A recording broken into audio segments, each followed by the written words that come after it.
Wadhi nyime jadolo ma kanisa mar Anglican bad ma Kapsabet Paul Korir dwaro ni piny owacho tim nonro matut ewi masira mandek kalapapla manoyo ka apisas mag jolweny kaachiel kod jamadar Francis Ogola wito ngimagi.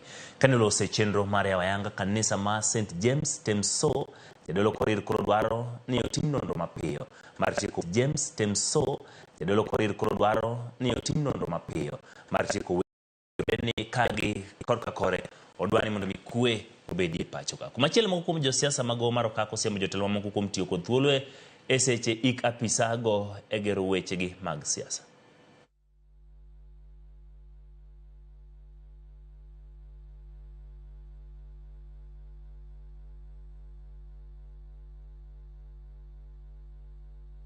We, the Anglican Diocese of Kapsabet, pray for a speedy investigations whose findings will be made public so as to finish the growing speculations. But we say, may their souls rest in eternal peace and may God comfort this land and nation. Kuwauliza viongozi wetu wa kisiasa. Nimeona wengine walikuwa wanatumia hiyo nafasi kujaribu kusukumia propaganda na uvumi ya uongo kwa ajili ya hiyo tukio la hilo mambo ilifanyika mahali pale. Tuipatie serikali nafasi yake ya kufanya uchunguzi ili tujue kiini kilichosababisha hiyo ajali ya ndege.